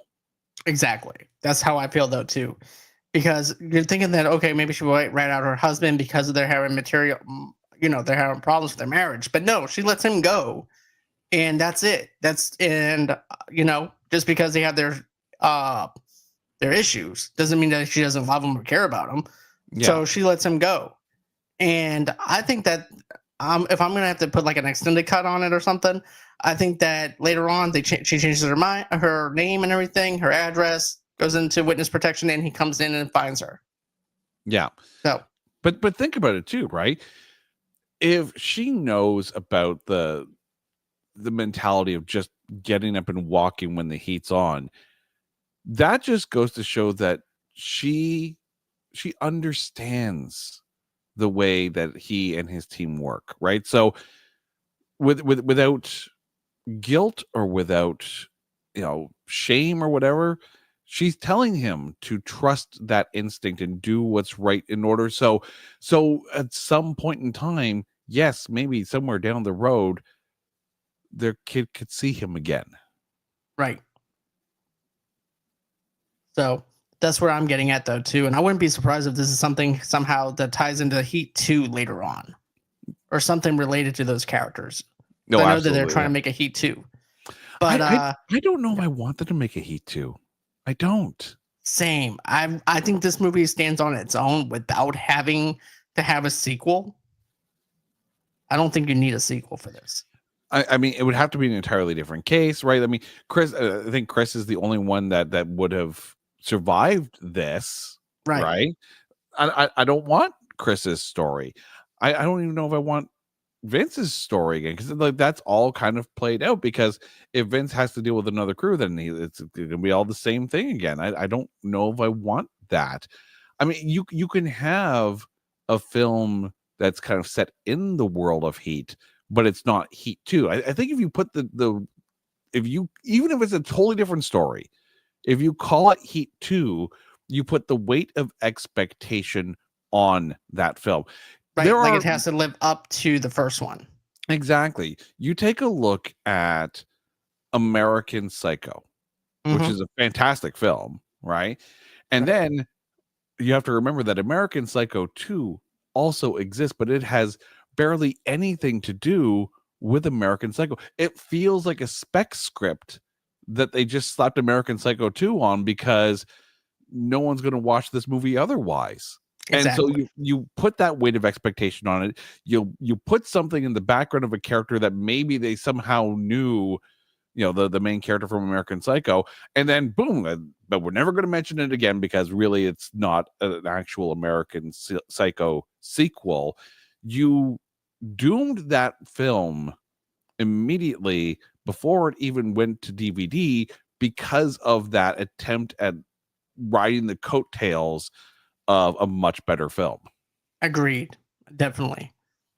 So let's go into Macaulay returns to Edie and breaks his long-standing creed, compelling her to flee with him to New Zealand. As he finalizes his plans, Nate reveals Wangro's whereabouts to Macaulay. Confident with his escape plan, Macaulay impulsively takes the bait and inflates the hotel, activating the fire alarm to vacate the hotel. With the hotel security and police distracted, Macaulay bars in and kills Wangro before beginning his escape. Moments later, Hannah arrives at the hotel and from a distance observes Edie waiting in Macaulay's car. As he approaches, Macaulay emerges from the building and noticing Hannah instantly defaults to his 30-second rule and abandons Edie, disappearing into the crowd when Hannah in pursuit, following a tense cat and mouse chase in the darkness of the LAX flight terminal. Macaulay nearly gets the drop on Hannah, but Hannah manages to shoot Macaulay first, leaving him clinging to life in the fields of the adjoining runways, knowing he has more in common with Macaulay than anyone else in his life. Hannah moves to comfort his would-be killer. Together, the two share a final quiet moment of reflection and understanding as Macaulay dies. First of all, Neil was so close. He was so close to getting away. He had that moment. He had Edie in the car. Edie was going to go with him. He was going to have this relationship that, you have to think that he kind of envied, what Chirito and his wife had and what Chris and Charlene had in a way that made him want to go to Edie. And that was fine, right? But he just couldn't let go of this, which is interesting. And we'll get back to that in a second there. This need to flush the toilet again, right? Right. He got rid of Van Zandt. That was not a problem at all. Took care of that. That loose end is done. But it's Waingro. And Waingro is literally seemingly the source of everything that went wrong for Neil, and the reason why he had to walk away from everything and lost his friends and lost his crew, everything, right? Right. And you have to wonder too if Waingro sold him out, and he knew that Waingro sold him out. Even if he left, he'd be looking over his shoulder wondering what would happen to Waingro. No, Even though you have to think that the cops would have Waingro on way too many different charges somehow, some way. But he couldn't let go. He had to go back, had to kill him, put himself in that situation. And this is where we were talking to earlier about those moments where nary a word has to be said, but the look and the moment says it all. So it's when Neil comes back out of the hotel and he's just about to get into the car, and he looks over and he sees Vince running at him. And he looks at Vince and he looks down at Edie. And it's not a moment of I need to cut and run now. It's the moment of, because he knows he's been betrayed by people that he had put trust in at first. Because he knows that Waingro threw him under the bus. He thought that Trejo threw him under the bus. This crew that he had put his utter faith in, little by little, was proving to be not as reliable as his world fell apart. So it's the look of they gives to Edie, where it's almost like, did you just rat me out?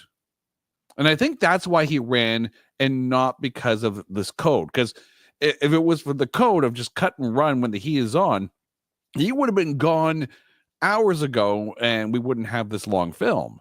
Right. But I also feel like this is like, he knows that he can't be a straight and narrow guy. He knows that even if he's going to be with Edie, he's going to be back to robbing places again and stuff. He's not going to be able to live a normal life. So I think that's also another thing that has to do with it too. Is like, I want to be able to live a normal life, but I can't, because I don't know how to live a normal life. This is all that I know. All I know how to do is heist jobs. And I cannot live that straight and narrow life like you want me to. So therefore, I'm sorry, baby. I'm just going to have to go on ahead and leave you in this car and let you stare back at Vincent and deuces. Bye. That's how I feel about it. And then, and then even whenever he shoots Wainborough, he goes, look at me in the eyes. Look at me in the eyes. And he shoots Wainborough. Oh, just him dressing up as the waiter and all that, and just disguises himself. Is just perfectly well executed. And then the chase scene between getting the shotgun out. Vincent gets the shotgun out and starts chasing after him. Perfect. Go on ahead.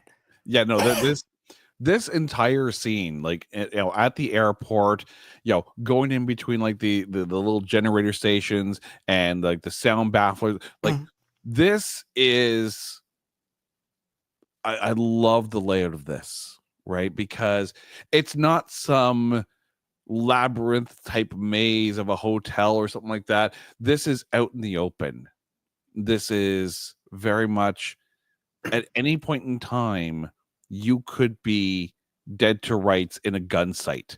So it is, even as they're moving around these little generator towers kind of thing, like, it feels like this is the culmination of that chess match where you're down to like maybe one or two pieces per side, and you're moving pieces around to try to elongate the game and maybe run out the clock, as opposed to concede. Neither of these characters are conceding, right? No. This is the to the death point, right? It's the final showdown. Yeah, exactly. It's either you get away or you get 6 feet under. There's no other alternative to this.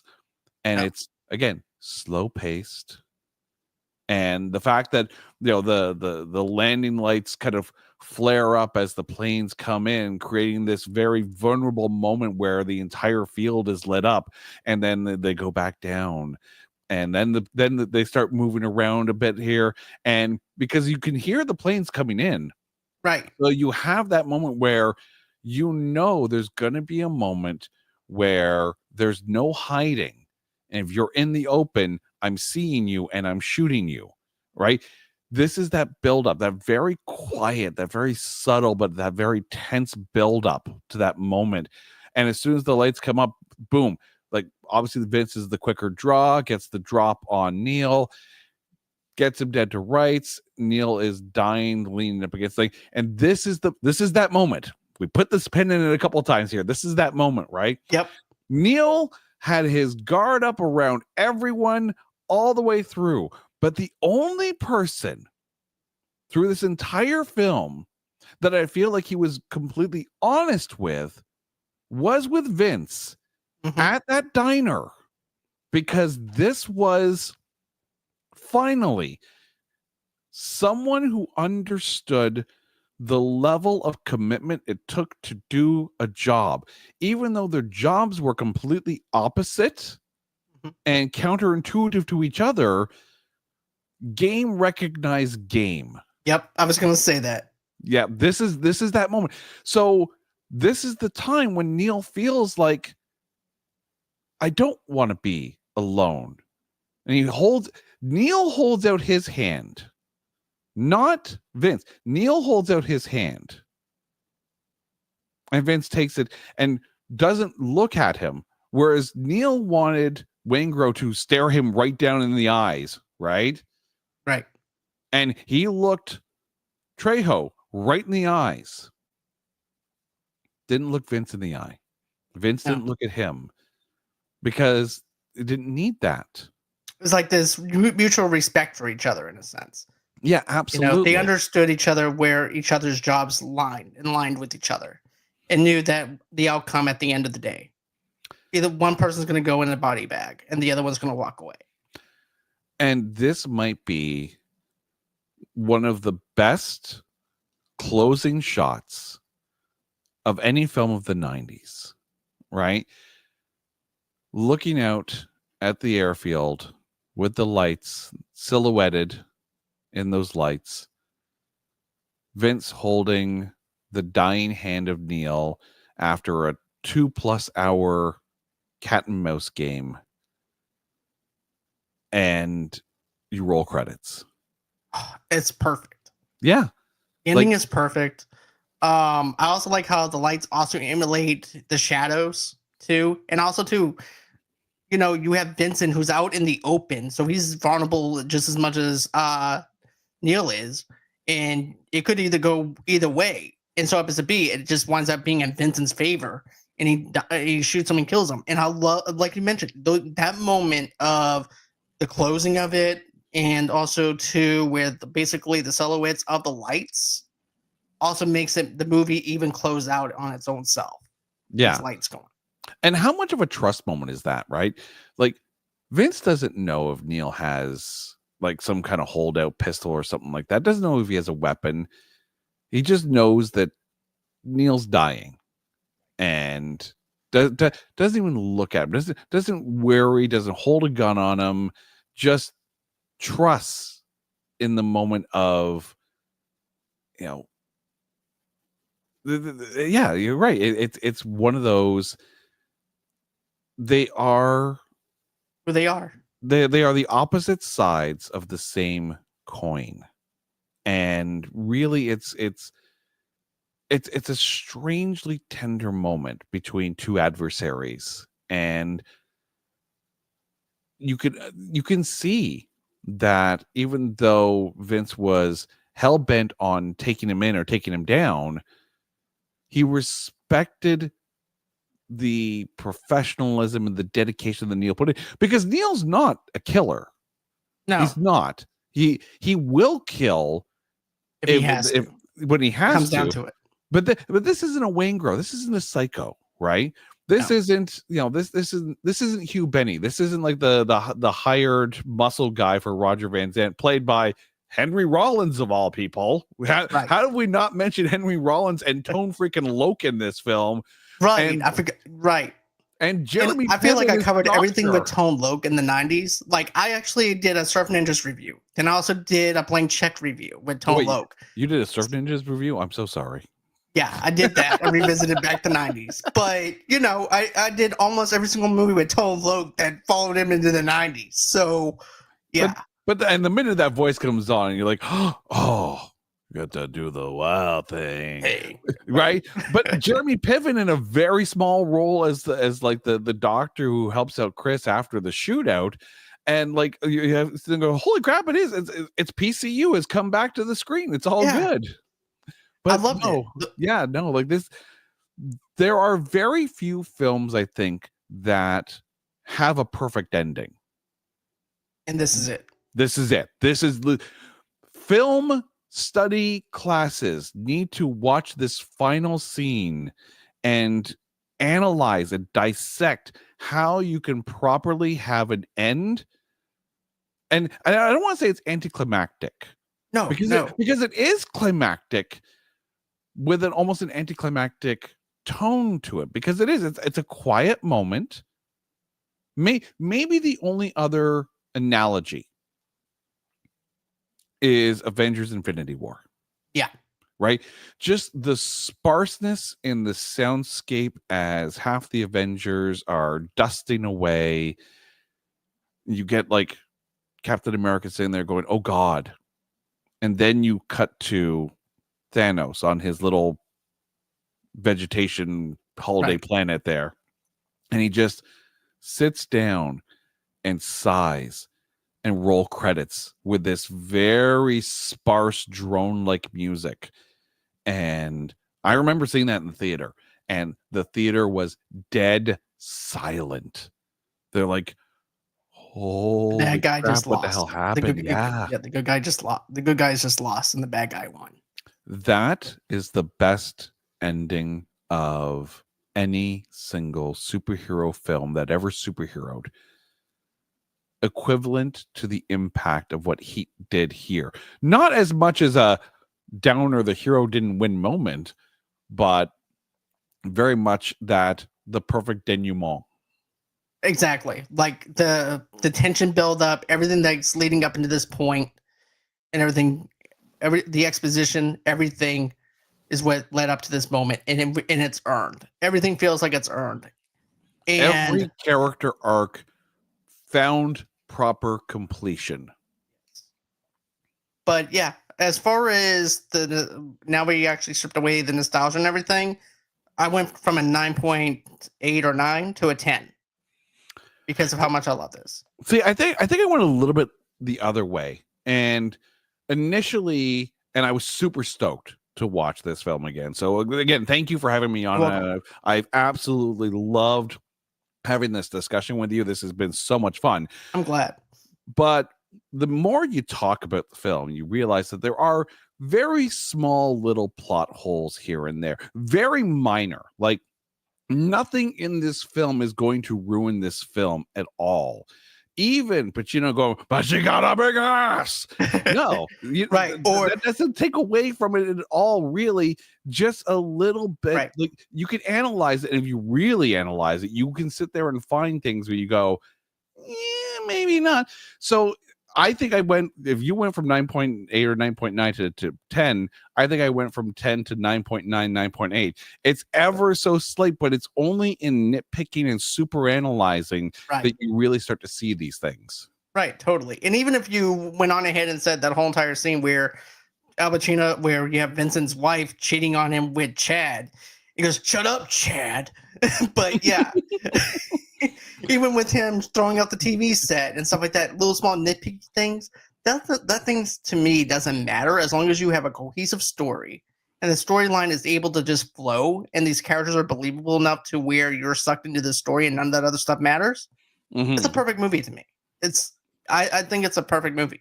It's one of the few that you could sit there and you can almost hear a universal like applause for this film, and just the way it kind of felt almost like, I don't want to call it a Shakespearean tragedy, but you could see elements of Shakespearean tragedies in how the only possible end is death for the main characters. Right. I can see that. Minus Chris. Right. Exactly. Minus Chris. But yeah, guys, what my thoughts for you guys is, what's your nostalgia review? What's your non-nostalgic reaction after seeing this as well? Let us know in the comments below. Also, too, smash that like button, subscribe button, all that other good stuff. I will be back here again Wednesday night with my co-host Rossie. Her and I are actually going to be doing our Dexter review for episode 8 of Dexter. So go ahead and check that out. Jason, anything else you want to mention about your podcast? What episode is dropping tomorrow or anything like that as far as your other show goes? Dude, first of all, thank you so Very much welcome. for having me on. This has been so much fun, and we're gonna get you on. It's Not That Bad, because I'm Okay. sure there are movies that are unfairly maligned that you will defend to the end. Because let's be honest, no matter how much we love a good film, we also love some bad ones. film. Exactly.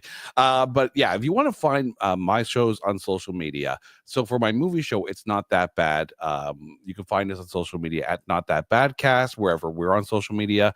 And then I have my music show, which is There Can Only Be One, where we go through the entire discography of an artist and make a playlist.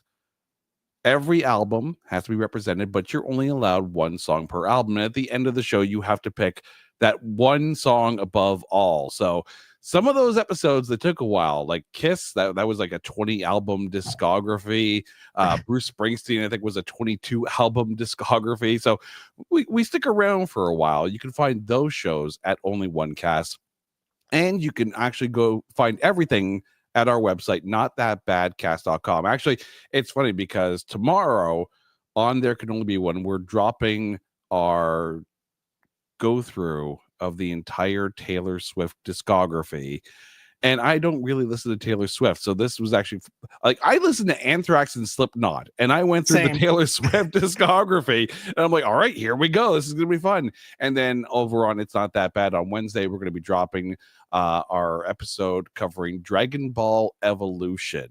Okay. We actually just finished a live taping in Whitby, Ontario, where we covered Ophelia. So that episode is going to be dropping February 19th.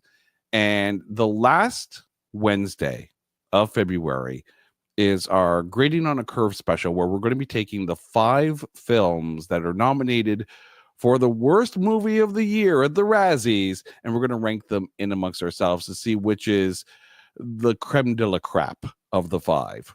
Okay. Can't wait to hear that, and the Taylor Swift album review as well. So go ahead, follow Jason at It's Not That Bad podcast. He has a great podcast. Him and his wife is really dynamite together. I definitely recommend it. Give him a 5-star review. Follow him over there. Give me a 5-star as well if you'd like to. Even if you hate me, just go ahead and give me love anyways. I don't care. I'll take it. But yeah, that's going to be it as far as this show goes. Thank you again, Jason. I really did enjoy this, breaking this down. And I hope that you want to come back again.